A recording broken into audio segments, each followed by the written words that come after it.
চেষ্টা করবি ভালো স্টুডেন্টসদের সঙ্গে মেশার, যারা পরীক্ষায় বেশি নাম্বার পায়, ভদ্র হয়ে থাকে, মুখ থেকে গালাগালি বের করে না, খারাপ কথা বের করে না।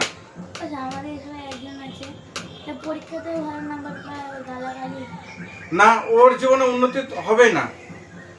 যে কোনো একটা পথ চুজ করতে হবে। ভালো হওয়ার মানে এটা না তুমি একদম গবেট হয়ে গেলে, একটু চালাক চতুর হয়ে থাকতে হবে, কিন্তু মুখের ভাষা খারাপ করলে হবে না। আর এই বেঁচে যার মুখ থেকে শুনবো, তাহলে স্কুলের স্যাররা এরকম বলে কেন? তার কপালে খুব কষ্ট না। না না, তুমি শুনবা তো পুরো কথা। আমাদের স্কুলে যদি কেউ গালাগালি দেয় তাকে মারবো, সে স্যারদের বা ম্যামকে বলবে, ম্যাম হিসেবে ও কথাই বলেছে, কথাই মিটাবি, তুমি গায়ে হাত দিয়েছিস কেন? তাহলে তখন কথাই মেটাবি এর মানে গালাগালি দিবি না, তো ও গালাগালি দিবে কেন? সেটা বলবি যে আমাকে গালাগালি দিয়েছে, তখন টিচার মারবে। ও ব্যাং মারে মারে না? না বলে তুইও বলে দি। হ্যাঁ ম্যাডাম, কিছু কিছু স্কুল আছে স্যাররাই গালাগালি দেয়।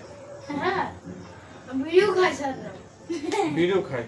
সেনকা আমি দেখছি আমাদের মানে তখন সেই স্যারের কাছে মানে কাউরের কাছে লাইট আনবে, দিয়ে একটা ম্যাম আসলো, দিয়ে বলছে তাহলে দেশলাই ধরনের মানে ধূপকাঠি ধরনের জন্য তো লাইটার দরকার, দিয়ে একটা স্যার পকেট থেকে লাইটার বের করে দিয়ে দিয়েছে, তারপরে বিড়ির প্যাকেট পড়ে গেছে ওখানে। আমিও নিজের চোখে দেখেছি,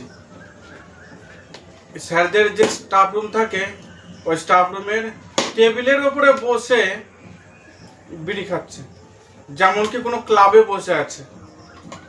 আর হেডমাস্টার এইসব দেখে, কোনো গ্রাহ্যই করে না।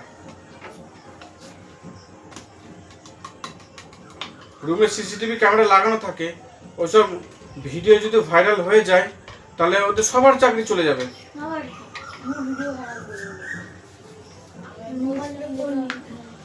এমন টাইম আসবে শোন, টিচাররা তো দোষ করেই যায়, কিন্তু তাও ছাড় পেয়ে যায়, কিন্তু দোষ করতে করতে যখন দোষ বেড়ে যাবে তখন ভগবান আর ছাড়বে না, তাদের নিষ্পত্তি ভগবান করে দেবে।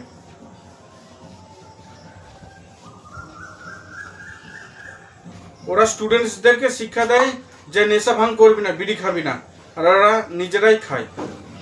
এই হচ্ছে সংস্কৃতি।